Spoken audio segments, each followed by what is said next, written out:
ہمارے ساتھ موجود ہیں وفاقی وزیر حماد اظہر صاحب، توانائی اور پیٹرولیم کی وزارت ہے ان کے پاس، فارمر فائنانس منسٹر بھی رہے ہیں، اور کلیم ہے 4% گروتھ کا. آل آف اے سڈن کیا ہوا ہے، 1.5%، 1.9% گروتھ کی باتیں ہو رہی تھی، اور پھر 0.4% کی باتیں ہو رہی تھی، اور ایک دم 4% کا کلیم دے دیا حماد اظہر صاحب نے. ساری سیاسی بحث تبدیل کر کے رکھ دی. کہیں رنگ روڈ ڈسکس ہو رہا تھا، کہیں پر جو ہے وہ ترین گروپ ڈسکس ہو رہا تھا، کہیں پر جو ہے وہ اپوزیشن ورسز گورنمنٹ ہو رہا تھا. اب انہوں نے دوبارہ یہ معاشی بحث بنا دی ہے، لیکن جیسے ہی انہوں نے یہ کلیم کیا ہے، اپوزیشن نے پھر ایکٹیو ہو کے ان کو جو ہے یہ جواب دینا شروع کیا ہے. ان کا کلیم کیا ہے؟ 4% گروتھ. ڈیٹیلز اس پر ہم بات کریں گے.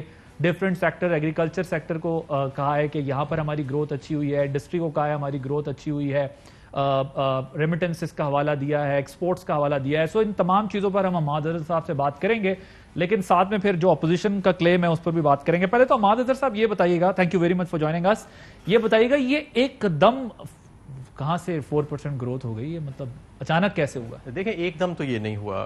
چند ماہ پہلے اسٹیٹ بینک آف پاکستان نے اپنا گروتھ ٹارگٹ یا ایسٹیمیٹ ریوائز کیا. پہلے وہ 1.5 سے 2% ایسٹیمیٹ کر رہے تھے، تو چند ماہ پہلے انہوں نے اس کو 3% پہ کر دیا، کیونکہ جو لیٹسٹ ڈیٹا آ رہا تھا خاص طور پہ لارج اسکیل مینوفیکچرنگ کا، وہ بہت انکریجنگ تھا کہ ابھی جولائی سے مارچ تک لارج اسکیل مینوفیکچرنگ میں 9% اضافہ ہوا ہے.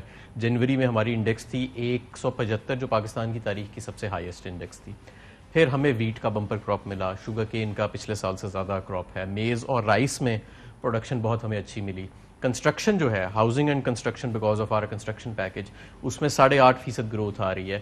ایکسپورٹس مارچ کے مہینے میں $3.2 بلین پاکستان کی تاریخ کی سب سے زیادہ منتھلی ایکسپورٹ ہوئی ہے، تو اس کی ایکسپورٹ سے بھی ایک اچھا مومنٹم آ رہا ہے. تو all of these things combined, ہم تو پہلے ہی، میں منسٹری آف انڈسٹری میں بیٹھا تھا، میری اس وقت وزارت وہ تھی، تو مجھے تو جو کاروباری افراد آ کے ملتے تھے وہ کہتے تھے ہم ڈبل شفٹ چلا رہے ہیں، مال پورا نہیں ہو رہا. سیمنٹ والے آتے تھے، ٹریکٹر والے آتے تھے، آٹو موبائل والے آتے تھے. تو وہ ہم ایکسپیکٹ کر رہے تھے کہ یہ نمبرز جب فائنل لیٹسٹ ڈیٹا آئے گا تو کچھ اس کے اندر بہتری انشاءاللہ آئے گی، اور یہ مزید بہتر بھی ہو سکتا ہے. میں آپ کو یہ بھی بتاؤں. ہاں، کچھ لوگوں کا یہ خیال ہے، کچھ اکانومسٹ، کچھ جو ایکسپرٹس ہیں وہ کہہ رہے ہیں یہ 4% سے بھی زیادہ ہو سکتی ہے. آپ بھی کہہ رہے ہیں کہ یہ زیادہ بہتر ہو سکتی ہے. کچھ لوگ یہ کہہ رہے ہیں کہ یہ فگر فجنگ کی گئی ہے، یہ غلط بتا رہے ہیں. میں آپ کو مثال دے دیتا ہوں. اسد عمر صاحب نے ٹویٹ کی، جو کلیم آپ کی گورنمنٹ کا ہے، آپ کا ہے. محمد زبیر صاحب نے اس پر ان کو جواب دیا. انہوں نے کہا all wrong, let me correct facts. The economic size in mid 2018 was $315 billion, which after 3 years of PTI's poor performance is down to $296 billion. Per capita has come down from $1,650 in mid 2018 to $1,543 now.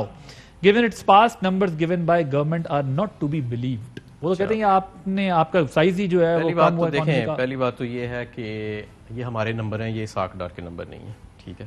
تو وہ کہتے ہیں نام ہی کافی ہے، تو ان کا تو نام ہی کافی تھا اس معاملے میں. اور دوسرا یہ کہ ہم نے پہلا کام جو ہم نے کیا، نیوٹرل امپائرز کو عمران خان نے انٹروڈیوس کرایا تھا کرکٹ میں، وہی انہوں نے آ کے حکومت میں کیا. پہلا کام انہوں نے یہ کیا کہ پاکستان بیورو آف اسٹیٹسٹکس، جس کے یہ نمبرز ہیں، اس کو منسٹری آف فائنینس کا ذیلی ادارہ ہوتا تھا، وہ اس کو وہاں سے نکال کے منسٹری آف پلاننگ میں ڈال دیا، ٹھیک ہے. اور اس کو بالکل خود مختار کر دیا. اب وہ بالکل منسٹری آف فائنینس کے انڈر نہیں ہے. دوسری بات یہ کہ منسٹری آف فائنینس انفلوئنس نہ کر سکے. اور اسد عمر صاحب منسٹری آف فائنینس میں بیٹھے ہیں، آپ کو پتہ ہے بڑے سخت آدمی ہیں، خود احتسابی میں ہیں، منسٹری آف پلاننگ میں بیٹھے ہیں اسد عمر صاحب ان کے نیچے، اور وہ بڑے سخت آدمی ہیں، خود احتسابی میں یقین رکھتے ہیں، باصول آدمی ہیں. تو یہ تو تصور بھی نہیں کرنا چاہیے. دوسری بات یہ کہ یہ جو زبیر صاحب کہہ رہے ہیں، اور بھائی میرے، آج ہم تھوڑے سے ڈالر مارکیٹ میں بیچ کے اگر 150 پہ لے جائیں، 140 پہ لے جائیں روپے کو، تو جی ڈی پی تو آپ کی کہاں چلی جائے گی. اس کا مطلب یہ ہے کہ معاشی ترقی ہو گئی ہے. ایسے تھوڑی ہوتا ہے. وہ لکھا بھی ہے انہوں نے کہ وہ روپی کی ری ویلیویشن کی وجہ سے ہے. ہاں، لیکن وہ ساتھ میں یہ بھی تو کہہ رہے ہیں کہ پر کیپٹا انکم بھی آپ کی نیچے گئی ہے، $296 بلین پہ آپ کی جو ہے وہ گئی. لیکن دیکھیں اگر آپ 30 سے 40% اپنا روپیہ اوور ویلیو رکھیں گے، جس طرح پچھلی حکومت نے کیا، تو آپ کی G D P per capita in nominal terms appreciate کر جائے گی. لیکن اس چیز کو دیکھا جاتا ہے پرچیزنگ پاور پیرٹی کے ساتھ، جو اس کا صحیح فارمولا ہے، اور اس میں اگر آپ دیکھیں گے تو امپروومنٹس آ رہی ہیں. تو یہ تو جو انہوں نے بات کی، یہ تو کوئی ایسی اس میں وہ اعتراض والی بات نہیں ہے. اوکے.